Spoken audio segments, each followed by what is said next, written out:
Hello everyone, তোমরা সবাই কেমন আছো? আজকে আমি মাংসের নতুন একটা রেসিপি নিয়ে তোমাদের সামনে চলে এসেছি। এই রান্নাটা করতে কোনো বাটাবাটির ঝামেলা নেই। চলো তাহলে শুরু করা যাক। প্রথমেই আমি মাংসটাকে কেটে ধুয়ে পরিষ্কার করে জল ঝরিয়ে নিয়েছি। এরপর আমি এতে দিয়ে দেবো থেতো করে রাখা আদা, তারপর দিয়ে দেবো কুচনো রসুন, কুচনো পেঁয়াজের পরিমাণটা আমি একটু বেশি দিয়েছি, কারণ আমি এই মাংসটা দুধ আর পেঁয়াজের জল দিয়ে রান্না করব, তাই এখানে পেঁয়াজের পরিমাণটা একটু বেশি লাগবে। এরপর আমি একে একে দিয়ে দেবো ধনিয়ার গুঁড়া, পরিমাণ মতো লবণ, পরিমাণ মতো সরিষার তেলের জায়গায় তোমরা সয়াবিন তেলও ব্যবহার করতে পারো। তারপরে দিয়ে দেবো গোটা তেজপাতা, দারচিনি আর কয়েকটা এলাচ।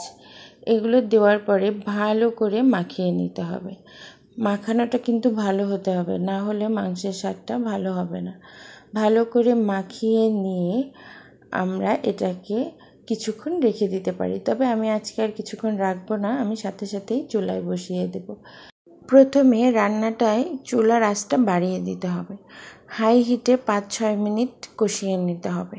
5-6 মিনিট হাই হিটে কষানোর সময় মাঝখানে ঢাকনা খুলে দেখতে হবে যে মাংসটা নিচে লেগে গেছে কিনা, কারণ যেহেতু হাই হিটে রান্না করছি সেক্ষেত্রে মাংসটা লেগে যাওয়ার সম্ভাবনা থাকে, তাই মাঝখানে একবার মাংসটাকে নাড়িয়ে দিতে হবে। এরপরে আবার ঢাকনা দিয়ে বেশ কিছুক্ষণ রাখতে হবে, যতক্ষণ না মাংসের জলটা ছাড়ে। যখন মাংসের জলটা ছেড়ে দেবে তখন চুলার আঁচটা মিডিয়াম আঁচ করে দিতে হবে। মিডিয়াম আঁচে করে দিয়ে আবার ঢাকনা দিয়ে কিছুক্ষণ রান্না করার পর এখানে আমি দিয়ে দেব 2 কাপ দুধ। আমি 1 কেজি মাংসের জন্য 2 কাপ দুধ ব্যবহার করেছি। তোমরা চাইলে এর থেকে কম বেশি করতে পারো, কারণ আমি মাংসের ঝোল করব না, মাখা করব।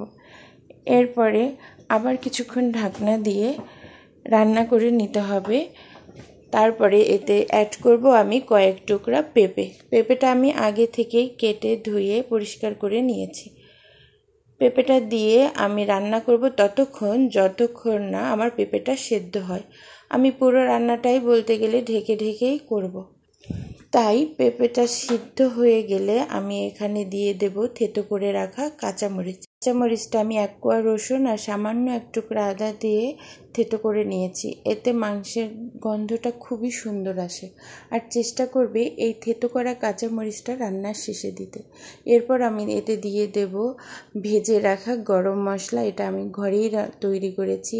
1 চামচ গোলমরিচের গুঁড়ো আর 1 চামচ ভেজে রাখা জিরার গুঁড়ো। এটা দিয়ে আমি আর বেশিক্ষণ রান্না করব না, এটা দিয়ে আমি 2-3 মিনিট চাল করেই নামিয়ে ফেলবো। এই রান্নাটা তোমরা গরম ভাতের সাথে, রুটির সাথে অথবা পোলাওয়ের সাথে যে কোনো কিছুর সাথেই খেতে পারো। এটা খেতে খুবই টেস্ট হয়। যদি তোমার মাংস খেতে খুব বিরক্ত লাগে তখন তোমরা এভাবে রান্না করে দেখতে পারো, দেখবা মুখের স্বাদটা অনেকটাই চেঞ্জ হবে। আর এই রান্নাটা একটু ঝাল করলেই ভালো লাগে। কেমন লাগলো আমার ভিডিওটা? ভালো লাগলে লাইক, কমেন্ট, সাবস্ক্রাইব করে পাশে থেকো। দেখা হবে নতুন কোনো ভিডিওতে নতুন কোনো রান্না নিয়ে। ততক্ষণ সবাই খুব ভালো থেকো। টাটা।